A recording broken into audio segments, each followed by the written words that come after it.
All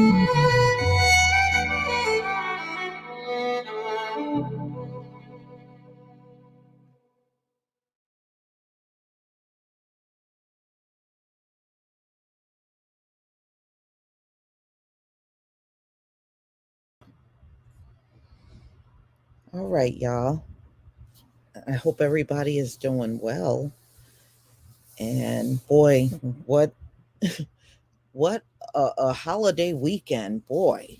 There's so much going on. You would never know. And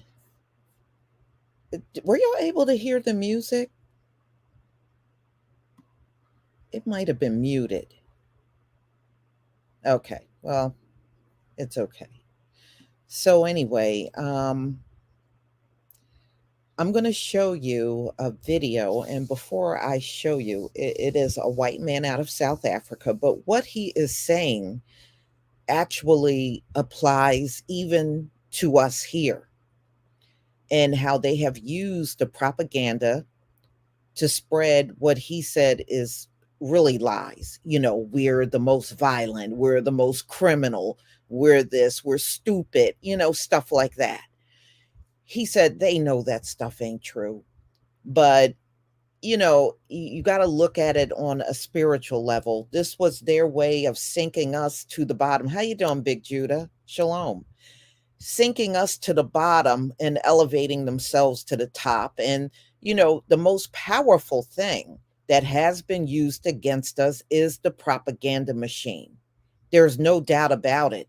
Worldwide, you can go all around the globe and people will have negative feelings about us because of that propaganda machine. And we know this is true. Or you go out on the street and some woman is clutching her purse or quickly locking the door as you approach, like you're going to jump in their car. So there's a reason on why they wanted that to happen to us. And it has worked. It really has. So let me share my screen and we'll get started. See here.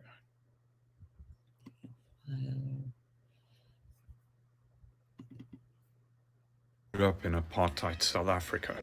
I'm going to start it over. All right. First, before I get started, can everybody see my screen? Give me a 1 if you can see my screen. There's times when I think you can see it, and then people are saying, no, I don't see it, or no, there's no volume.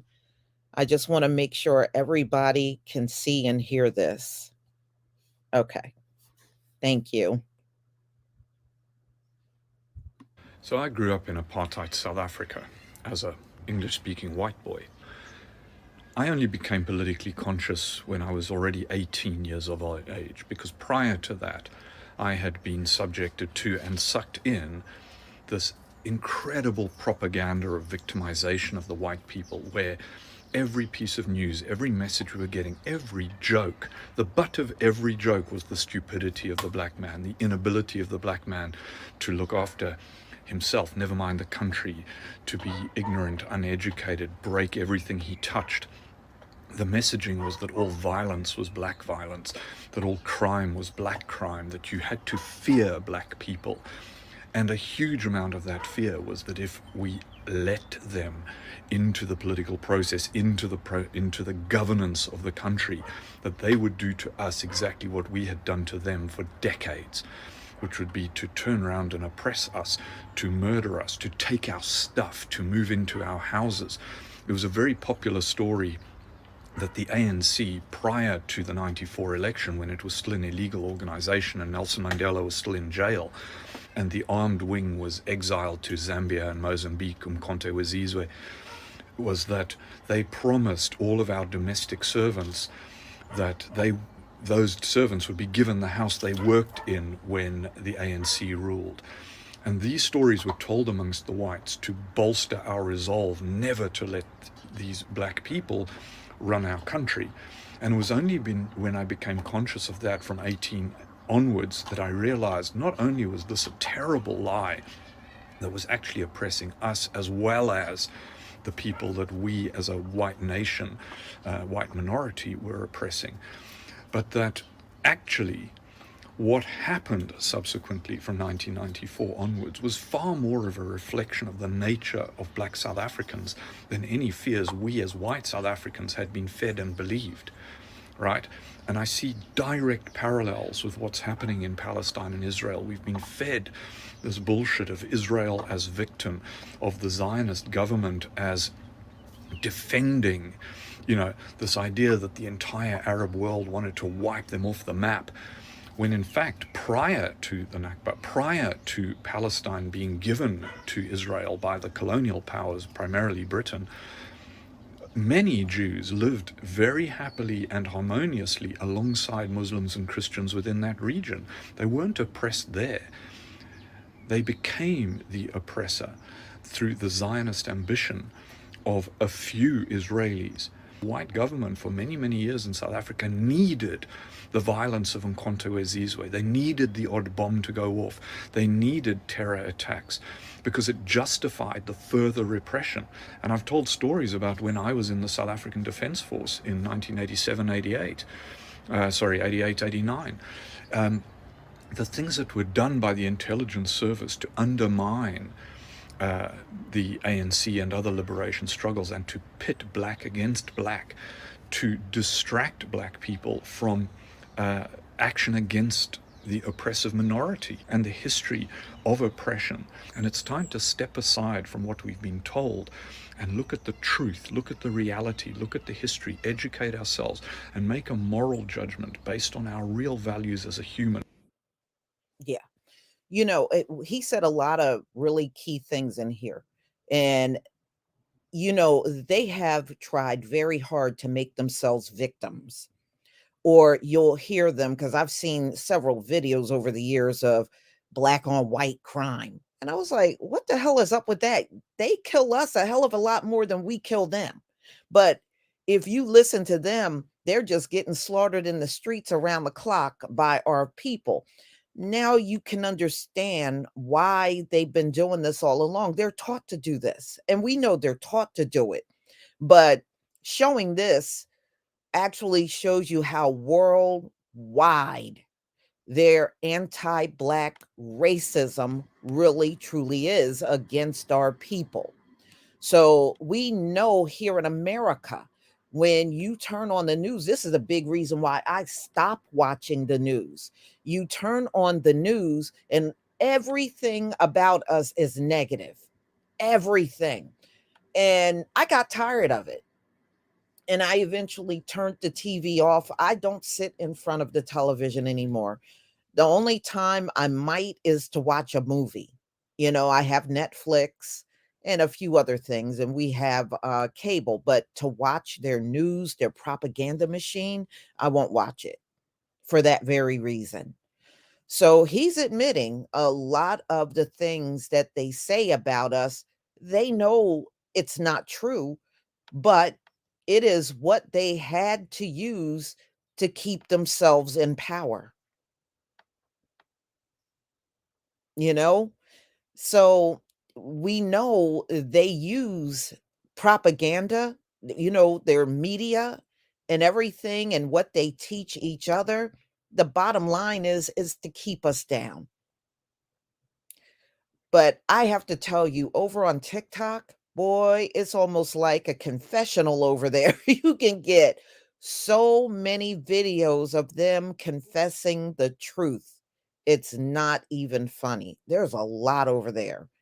So it's amazing. But yeah, this man said they know what they're saying about us is false. We're not doing even a fraction of what we're being accused of. But if saying those things is going to keep them from losing that top spot, then they'll just gladly sit there and lie about us. So, and you also, yes, you're right, Big Judah. TikTok is also a beast. It most certainly is. And you also have to look at the fact they're in desperation mode right now. They are. That's why you're going to see so much confessing going on in these last days. They're scared. And you heard what he said. They're afraid of what they did to us is going to happen to them. That is a big, huge fear, not only in South Africa, but over here as well. They're scared. They're scared of retribution. They're afraid of everything they did to us is going to come back on them. And you got to remember the Most High says they get double. They get double. Trust me, this is haunting them. It's haunting them every day of their lives now. And I mean, even when you watch this man speak, you can see the fear. That fear is real. That fear is real. And you're going to see more and more of this. Oh yeah, we know vengeance belongs to the Heavenly Father. It absolutely does. And whatever he shells out to them, that's just the way it is. We can't stop anything. It is written. It is written and it will be done, plain and simple.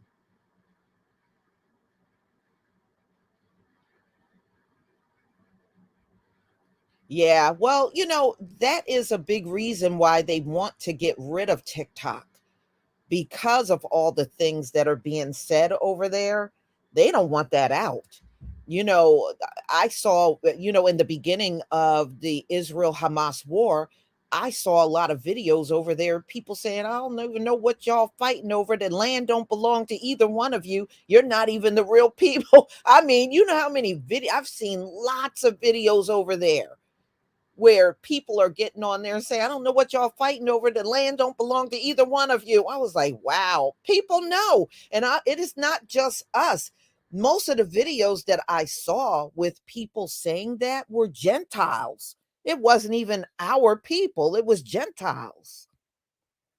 So it is going to get more treacherous for them in their psyche as we move forward. You can tell it's taken a psychological effect on them. And I'm noticing it, and I'm sure many of you are noticing in their psyche, they know something is about to happen to them. They know it. Because if they didn't, you wouldn't see so many of these videos cropping up with them confessing what they have been doing to us, and they know it's wrong, but they'll go ahead and do it anyway. I'm starting to see these a lot. Oh, yes, it's definitely a wrap for them, Big Judah. Absolutely. It is. And I think the Most High is putting that spirit on them, and it's making them very uneasy. Well, yeah, you hear of the politicians because they really want it gone. Even the last GOP debate, I think it was Nikki Haley. She was talking about if she gets in, she gonna pull the plug on TikTok and get people completely off of there. They want it gone bad. If you notice, even politicians have lost a lot of control, and there's a lot of infighting, and they can't even get their act together politically. So yeah, their world is falling apart. And as we move along, it is getting so obvious. I even saw a video about a few months ago, and it's like, and the person was saying the whole world is watching America fall. We can all see America fall. We're all looking at it. And I said, yeah, it is obvious. It is very obvious now.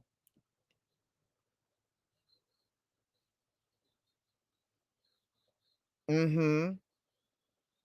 And you know what? Prior to the war, I was reading articles that Biden and Netanyahu really was not talking. They really didn't like each other. But when this war broke out, look at how America jumped on the bandwagon and started supplying them with military gear, money, and anything they needed, and humanitarian supplies. They jumped up and did it.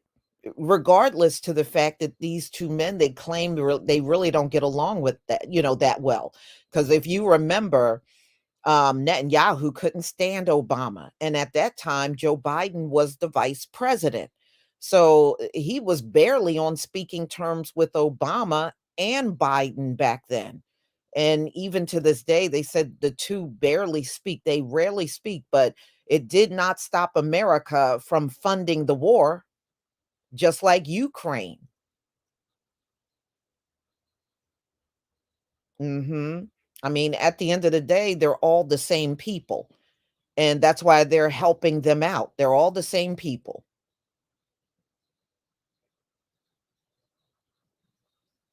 Well, Jill Biden is Jewish. Jill Biden is Jewish, and you can go look this up. She is Jewish, and Kamala Harris, her husband, is a Jewish man. So, you got a president and a vice president, and both of them have Jewish spouses. So, so it shouldn't be surprising that America, regardless of what the relationship was like, they were going to dive in there and help these folks. Absolutely.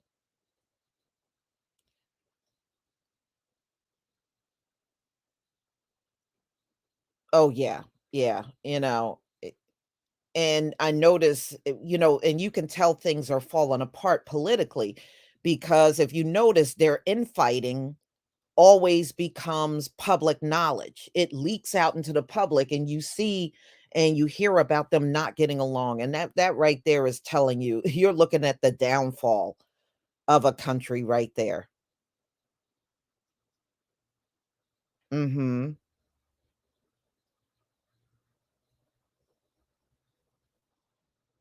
Yeah. Well, everybody's always trying to have ties with us, Malcolm Jordan, you know, and they're still all over the media, all over social media trying to get us to, let them know, "Oh, yeah, what you're doing is okay." That's what they want from us. "What you're doing is okay. We back you." Yeah, no, we're not doing it, and they're upset by that.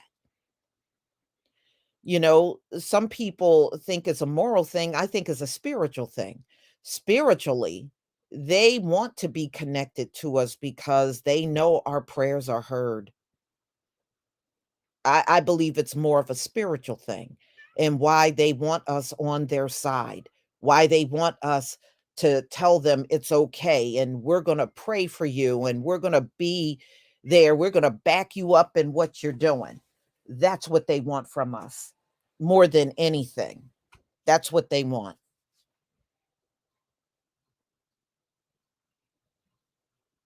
Yeah. And see, we're not giving it away anymore. We're not giving those things away. Like I said to y'all before, when Roe v. Wade was overturned, white women came on X and I was watching it happen. And they were like, "Black women, stand with us. Come protest with us." They overturned Roe v. Wade. And the black women that were responding was like, "No, you're on your own. You never stand with us on any of our issues." And they brought up Daniel Hawthclaw raping all of those black women, and nobody came to our aid.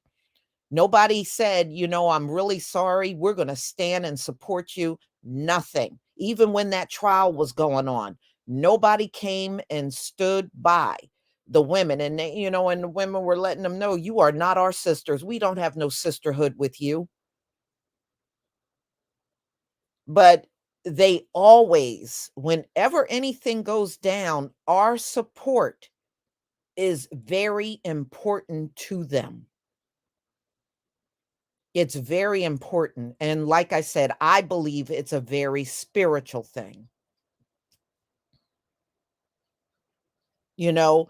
Now, think about it. We're supposed to be at the bottom. We're supposed to be insignificant, and nobody cares about us, but when something happens, the first thing they want is our support, our prayers.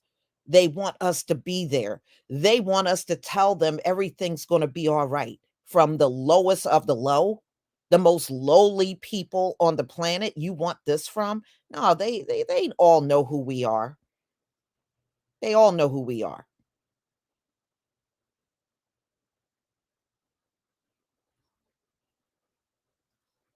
Mhm. Yes, it is, Willie Rivers. It sure is payback time. It sure is. All right, y'all. I'm not going to keep you any longer. Thank you so much for being here. I have another live stream coming up at 2 o'clock, and I hope you all can be there. It's 2 o'clock Eastern time. Yeah, our silence is disturbing them. Now, look, I'm glad you brought that up, Gabriella. When we speak up, they don't want to hear us. They want to silence us. They want us to go away, shut up, you know. But when we don't speak, you notice how when we don't speak, like support them in this war, you notice how they are disturbed by our silence, but they have been giving us silence in the cold shoulder the entire time. But now that we are doing it to them, wow, talk about stirring up their spirits like a nest of bees, isn't it? They are deeply disturbed that we won't come and join them. So, y'all, please enjoy the rest of your day wherever you are in this country. Shalom, family.